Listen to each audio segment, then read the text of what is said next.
KPCC ആസ്ഥാനത്ത് V M Sudheeran മാധ്യമങ്ങളെ കാണുന്നു.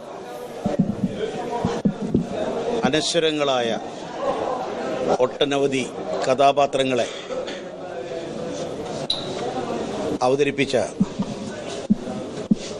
കലാഭവൻ മണി സർഗധനനായ കലാകാരനാണ്.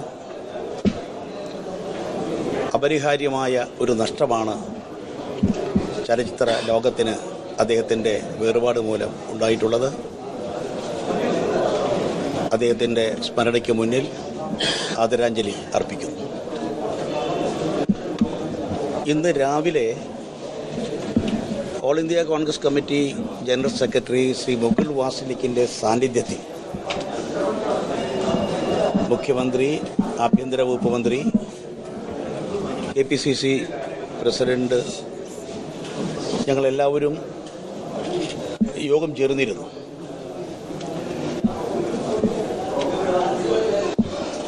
ഈ മാസം അവസാനത്തോടുകൂടി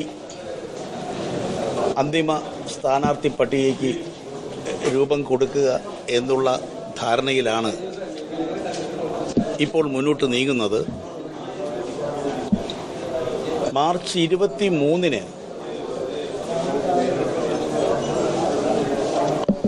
പ്രദേശ് ഇലക്ഷൻ കമ്മിറ്റി യോഗം ചേരാൻ തീരുമാനിച്ചിട്ടുണ്ട്. എത്രയും വേഗത്തിൽ തന്നെ ഘടകകക്ഷികളുമായി UDF-ലെ ഘടകകക്ഷികളുമായിട്ടുള്ള ചർച്ച പൂർത്തിയാക്കുക. അതോടൊപ്പം തന്നെ ജില്ലാ കോൺഗ്രസ് കമ്മിറ്റികൾ നിർദ്ദേശിച്ചിട്ടുള്ള പ്രാഥമിക പട്ടിക സംബന്ധിച്ച് ഇന്നോ നാളെയോ അതിന് അന്തിമ രൂപം നൽകും. AICCയുടെ പരിശോധനയ്ക്ക് അത് എത്രയും വേഗം അയച്ചു കൊടുക്കും. പ്രദേശ് സെലക്ഷൻ കമ്മിറ്റി സ്വാഭാവികമായും ഈ പേരുകളും DCCകൾ നിർദ്ദേശിച്ച് ഞങ്ങൾ ഷോർട്ട് ലിസ്റ്റ് ചെയ്ത ആ പേരുകളും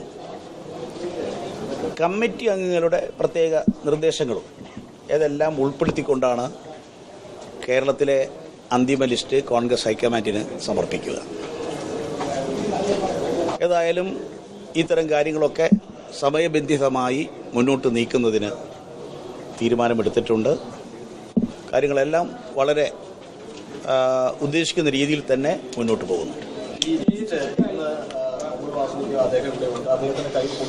അല്ല, അദ്ദേഹം ഇന്ന് ഉച്ചയ്ക്ക് പോവുകയാണ്.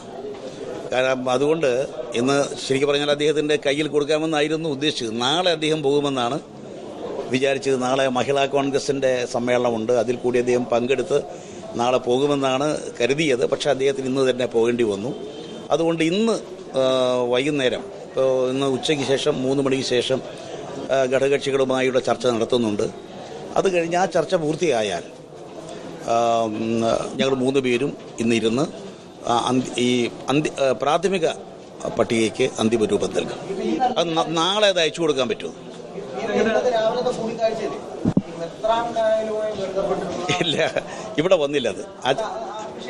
ഇല്ല, ആ ചർച്ച ഇവിടെ വന്നില്ല. ഇവിടെ കംപ്ലീറ്റ് തീർച്ചയായിട്ടും തെരഞ്ഞെടുപ്പുമായി ബന്ധപ്പെട്ട വിഷയങ്ങളാണ് വന്നിട്ടുള്ളത്. അല്ല, അങ്ങനെ പറഞ്ഞു. അതിപ്പോൾ ലിസ്റ്റ് ഷോർട്ട് ലിസ്റ്റ് ചെയ്യുമ്പോഴേ അറിയാൻ പറ്റുള്ളൂ. ഇല്ല, കഴിഞ്ഞ തവണ ചെറിയൊരു തുടങ്ങി വെച്ചു, പക്ഷേ സമയക്കുറവ് മൂലം അത് സാധിച്ചിട്ടില്ല. പിന്നെ ഈ തെരഞ്ഞെടുപ്പ് അല്പം നീണ്ടുപോയതുകൊണ്ട് അത്ര ഒരു അർജൻസി വേണ്ടി വന്നില്ല. ഏതായാലും അധികം വൈകുന്നില്ല. ഇന്ന് ഘടകകക്ഷികളുമായുള്ള ഇന്നത്തെ ചർച്ചയ്ക്ക് ശേഷം ഞങ്ങൾ 3 പേരും ഇരുന്ന് പ്രാഥമിക ലിസ്റ്റിന് അന്തിമ രൂപം നൽകും. അങ്ങനെ പ്രത്യേകമായിട്ടുള്ളൊരു നിബന്ധന അതിനകത്തില്ല. തിരുവമ്പാടിയുടെ കേസിൽ കഴിഞ്ഞ ദിവസത്തെ UDF യോഗത്തിൽ തീരുമാനമെടുത്തതാണ് മുസ്ലിം ലീഗിന് അവരുടെ സീറ്റുകളിലെല്ലാം സ്ഥാനാർത്ഥികളെ പ്രഖ്യാപിക്കാൻ UDF യോഗം അനുമതി കൊടുത്തത്. അതനുസരിച്ചിട്ടാണ് അവർ സ്ഥാനാർത്ഥികളെ പ്രഖ്യാപിച്ചത്. പക്ഷേ തിരുവമ്പാടിയുടെ കാര്യത്തിൽ ഇപ്പോൾ കോൺഗ്രസ് ആവശ്യം ഉന്നയിക്കുന്നത് എന്തർത്ഥത്തിലാണ്? അല്ല, കോൺഗ്രസ് ഒരു ആവശ്യം ഉന്നയിച്ചിട്ടില്ല ഇതുവരെ. തിരുവമ്പാടിയെ സംബന്ധിച്ച് തിരുവമ്പാടിയിലെ പിന്നെ സ്ഥാനാർത്ഥിയെ സംബന്ധിച്ച് അവിടെ ചില അഭിപ്രായങ്ങൾ താമരശ്ശേരി രൂപതയിലെ ബഹുമാന്യരായ വൈദികരും ബന്ധപ്പെട്ട സമിതിയുമൊക്കെ കോഴിക്കോട്ട് വെച്ച് മുഖ്യമന്ത്രിയുമായി ആഭ്യന്തരമന്ത്രിയുമായി ഞാനുമായി സംസാരിച്ചിരുന്നു.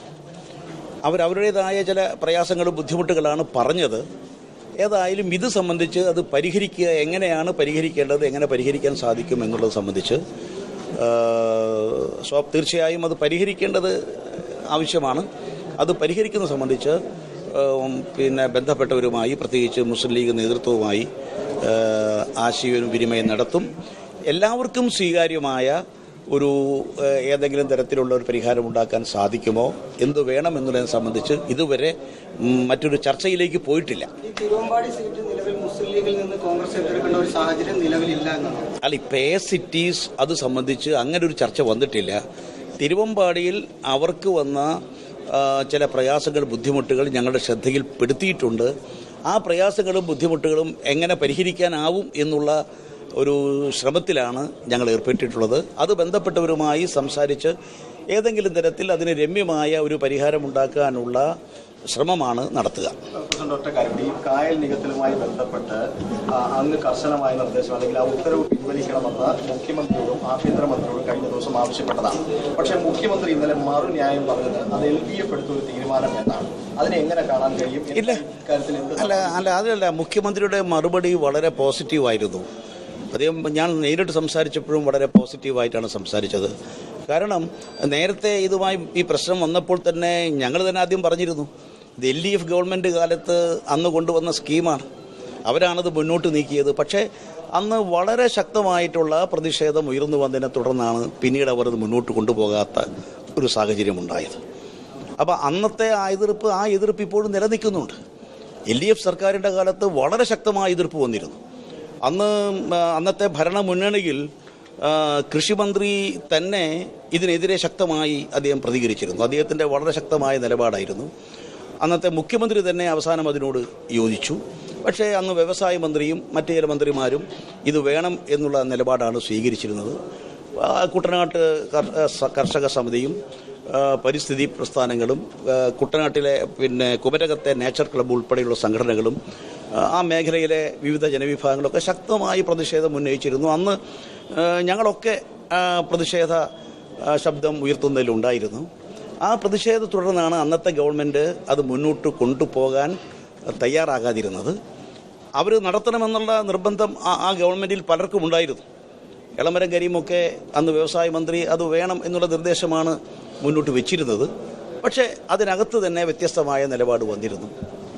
അതുകൊണ്ടാണ് അത് മുന്നോട്ട് കൊണ്ടുപോകാൻ സാധിക്കാതെ വന്നത്. ആ പദ്ധതി ഇപ്പോഴും ആ പദ്ധതിക്ക് യാതൊരു പ്രസക്തിയുമില്ല. അന്ന് ഉന്നയിച്ച അതേ പ്രശ്നങ്ങൾ അവിടെ നിലനിൽക്കുന്നുണ്ട്. അതുകൊണ്ടാണ് ഗവൺമെൻറ്റിൻ്റെ ശ്രദ്ധയിൽ ഇത് വന്ന സന്ദർഭത്തിൽ തന്നെ ഞങ്ങളൊക്കെ ഗവൺമെൻറ് ശ്രദ്ധയിൽപ്പെടുത്തി. വളരെ ക്രിയാത്മകമായൊരു സമീപനമാണ് മുഖ്യമന്ത്രിയുടെ ഭാഗത്തു നിന്നും മന്ത്രിമാരുടെ ഭാഗത്തു നിന്നും ഉണ്ടായിട്ടുള്ളത്. അപ്പോൾ അവർ അതിനെ സംബന്ധിച്ച് പരിശോധിച്ച് ഉചിതമായ തീരുമാനം, ഇത് സംബന്ധിച്ച് സ്വീകാര്യമായ തീരുമാനമുണ്ടാകുമെന്നാണ് പ്രതീക്ഷിക്കുന്നത്.